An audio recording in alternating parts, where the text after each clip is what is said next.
Assalamualaikum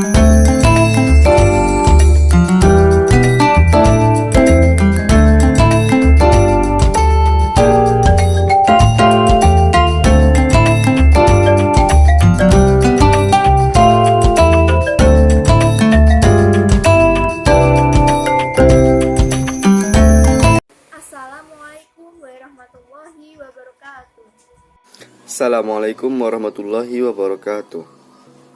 Assalamualaikum warahmatullahi wabarakatuh. Assalamualaikum warahmatullahi wabarakatuh.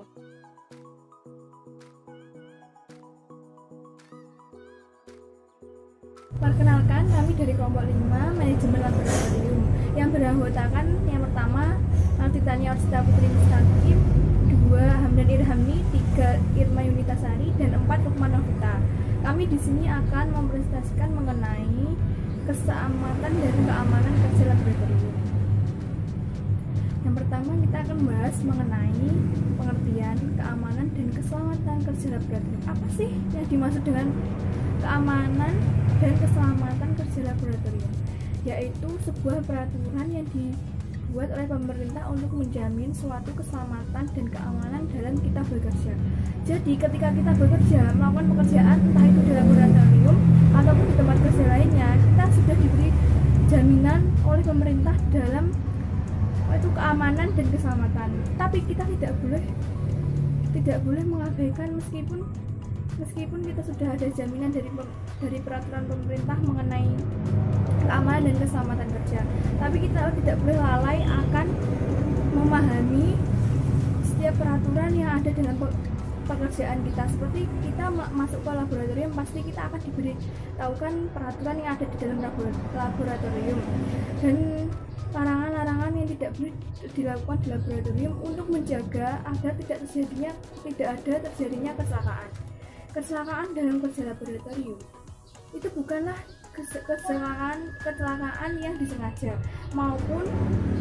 tetapi itu merupakan kecelakaan yang tidak disengaja, baik dari kelalaian diri sendiri ataupun dari orang lain.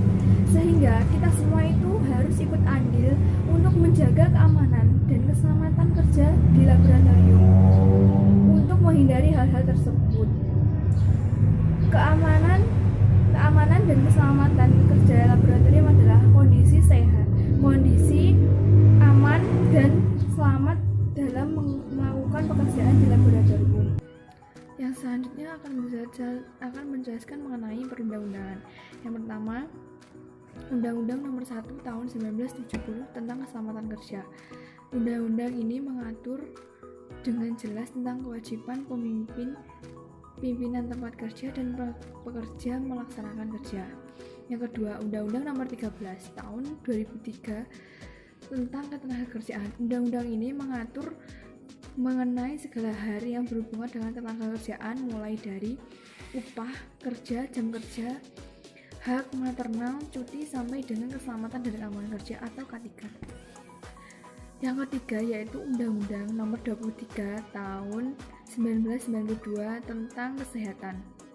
Undang-undang ini menyatakan bahwa secara khusus perusahaan berkewajiban memeriksa kesehatan dan kondisi mental dan kemampuan fisik pekerja yang baru maupun yang akan dipindahkan ke tempat kerja yang lain, sesuai dengan keadaan sifat-sifat pekerja yang diberikan kepada pekerja serta pemeriksaan kesehatan secara berkala, sehingga kita mengetahui tentang kelayakan dan masalah apa yang terjadi dengan setiap pekerja agar tidak terjadi hal-hal seperti pekerja mengalami kecapean dan mengalami kurang fokus karena dia sedang sakit atau sebagainya, untuk menghindari kecelakaan kerja.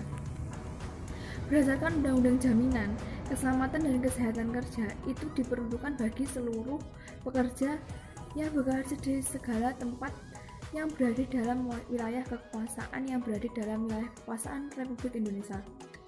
Jadi pada dasarnya setiap pekerja di Indonesia berhak mendapat jaminan keselamatan dan kesehatan kerja. Semua pekerja mendapatkan jaminan dan keselamatan, tapi jangan lupa untuk mematuhi dan dan menerapkan larangan yang ada di dalam setiap pekerjaan kalian, termasuk di laboratorium yang kita bahas saat ini. Selanjutnya mengenai perlengkapan keselamatan akan dijelaskan oleh Hamdan Irhami. Kepada saudara Hamdan Irhami dipersilakan.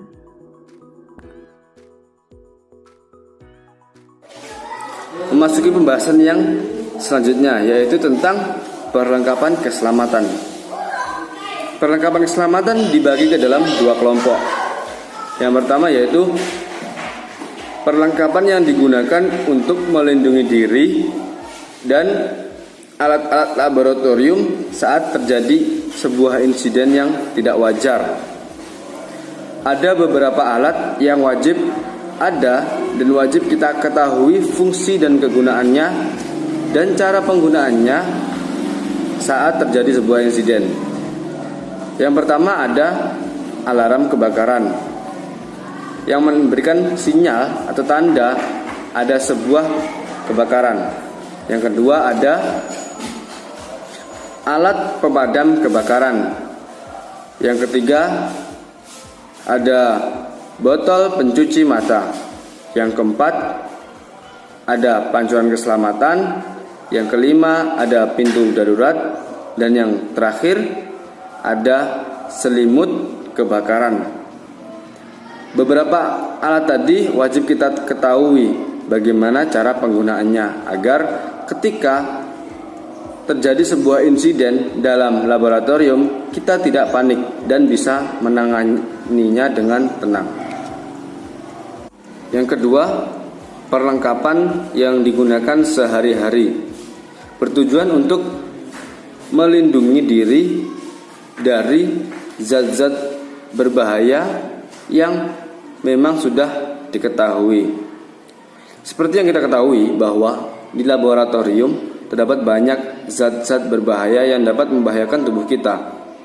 Maka dari itu wajib bagi kita untuk melakukan antisipasi atau mencegah terjadinya kecelakaan di dalam laboratorium.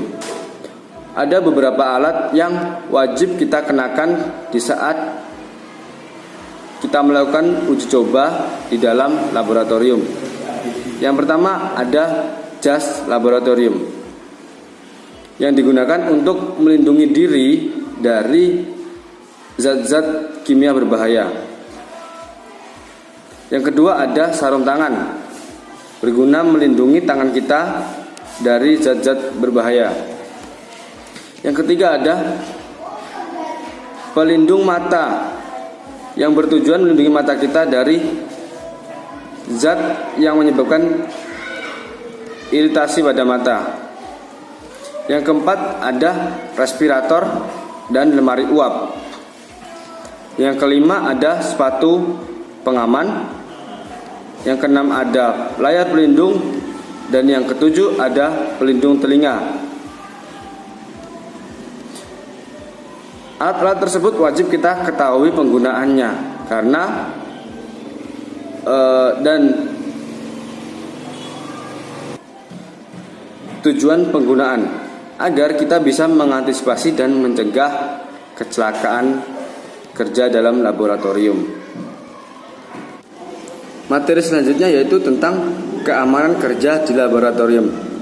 Ada 11 poin untuk keamanan kerja di laboratorium. Yang pertama yaitu rencanakan percobaan yang akan dilakukan dalam laboratorium sebelum memulai praktikum.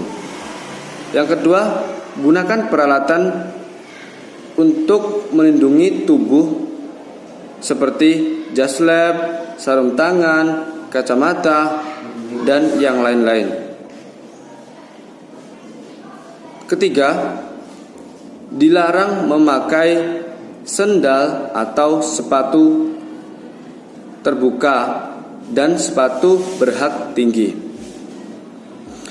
Yang ketiga, bagi wanita maupun pria yang memiliki rambut panjang wajib diikat. Yang kelima, dilarang makan, minum, dan merokok di dalam laboratorium.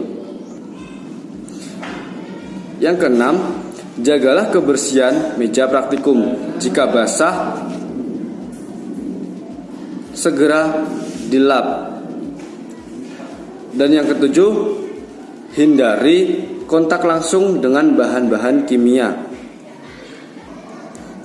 Yang kedelapan, hindari menghisap uap bahan kimia.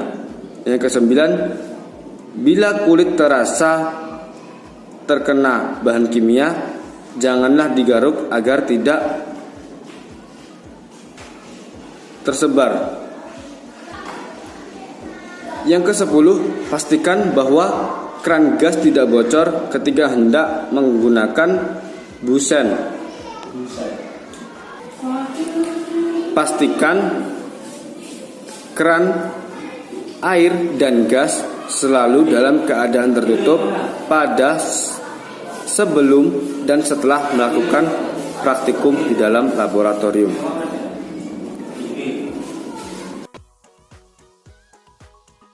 Assalamualaikum warahmatullahi wabarakatuh. Perkenalkan, nama saya Rukma Novitasari dari kelompok 5. Di sini saya akan melanjutkan presentasi dari teman saya, cara kerja di laboratorium. Bekerja di laboratorium tidaklah sama dengan bekerja di tempat lain. Bekerja di laboratorium memerlukan keterampilan-keterampilan, kecermatan, dan kehati-hatian yang cukup tinggi. Tanpa adanya keterampilan-keterampilan, kecermatan, dan kehati-hatian, maka akan mendatangkan kegagalan dalam melaksanakan kegiatan di laboratorium. Bahkan mungkin terjadi kecelakaan. Untuk menghindari kecelakaan, semua pemakai laboratorium harus memiliki pengetahuan untuk mengoperasikan alat, keterampilan-keterampilan, serta pengetahuan tentang bahan kimia yang akan digunakan. F. Faktor-faktor yang menyebabkan kecelakaan kerja di laboratorium. Yang pertama, faktor manusia. Kelalaian manusia yang kurang memperhatikan keselamatan kerja dapat merugikan diri sendiri dan orang lain.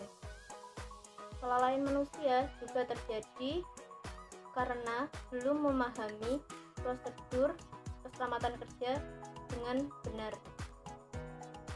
2. Faktor kimia. Penanganan bahan kimia yang tidak sesuai merupakan salah satu faktor penyebab terjadinya kecelakaan kerja. Penyimpanan bahan kimia harus mempertimbangkan kualifikasi dan sifat bahan. Penyimpanan bahan cair dan padat harus disesuaikan dengan sifatnya. Bahan cair yang telah diencerkan dan bahan padat yang telah dibuat dalam larutan mereaksikan bahan kimia harus disesuaikan dengan prosedur kerja dengan memperhatikan sifat bahan kimia yang digunakan. Pemindahan atau pengambilan bahan kimia dilakukan sesuai dengan prosedur yang benar. Alat dan instrumentasi. Penggunaan alat-alat gelas laboratorium yang tidak sesuai dengan fungsi dan cara pemakaian yang benar dapat menimbulkan risiko kecelakaan kerja. Alat gelas yang telah berkurang fungsi dan kegunaannya, seperti ada yang hilang, retak atau pecah, sebaiknya tidak digunakan lagi. Instrumentasi yang tidak layak pakai juga tidak digunakan, seperti neraca yang telah rusak, sehingga menimbulkan kesalahan dalam pembuatan bahan atau campuran reaksi.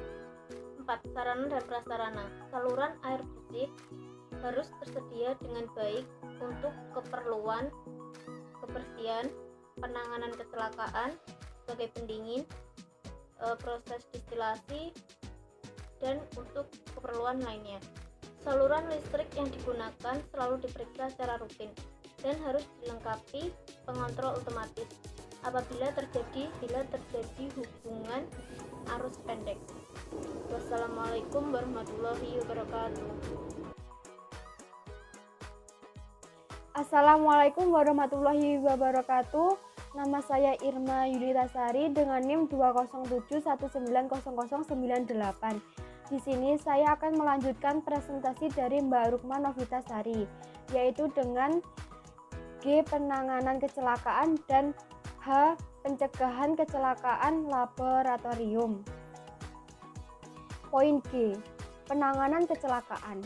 Cara terbaik dalam menangani semua kecelakaan pada laboratorium adalah dengan setenang mungkin. Diusahakan jangan panik dan melatih kepekaan. Pengajar atau pembimbing seharusnya memberi arahan atau petunjuk kepada peserta didiknya atau anak didiknya tentang perlunya memberi semua laporan kecelakaan pada laboratorium, baik itu yang terjadi luka ataupun yang tidak terjadi luka. Dalam melaporkan kecelakaan yang terjadi di laboratorium, suatu laporan kecelakaan di laboratorium harus meliputi beberapa syarat, yaitu yang pertama adalah tanggal dan jenis kecelakaan, yang kedua adalah nama korban, yang ketiga adalah tindakan yang diberikan, yang keempat adalah peringatan sebagai tindak lanjut. Ada 3 hal mendasar yang harus diperoleh untuk mengidentifikasi informasi tentang kecelakaan pada laboratorium. Yang pertama adalah gambar kecelakaan dan termasuk luka, jika pada kecelakaan tersebut terdapat luka. Dan yang kedua adalah sebab-sebab terjadinya kecelakaan pada laboratorium tersebut. Dan yang terakhir atau yang ketiga adalah gambaran atau tindakan yang harus dilakukan untuk mencegah terjadinya kecelakaan pada laboratorium tersebut. Poin H. Pencegahan kecelakaan laboratorium. Yang pertama adalah memahami aturan mendasar atau tata tertib pada saat bekerja di laboratorium, termasuk kekhususan pada setiap laboratorium. Yang kedua adalah memahami prosedur kerja yang akan dilakukan selama bekerja pada laboratorium. Yang ketiga adalah mempersiapkan perlengkapan keselamatan kerja di laboratorium sesuai dengan kebutuhan. Yang keempat adalah memahami hal-hal yang harus dilakukan atau pertolongan pertama pada saat terjadi kecelakaan kerja di laboratorium. Yang kelima atau yang terakhir adalah dengan mempersiapkan kertas kerja yang kita perlukan pada saat kita bekerja di laboratorium. Sekian penjelasan saya dari Irma Yunitasari. Dan sekian juga penjelasan pada kelompok kami. Apabila terdapat kesalahan atau kurang lebihnya, kami mohon maaf yang sebesar-besarnya. Wassalamualaikum warahmatullahi wabarakatuh. Wassalamualaikum warahmatullahi wabarakatuh. Wassalamualaikum warahmatullahi wabarakatuh.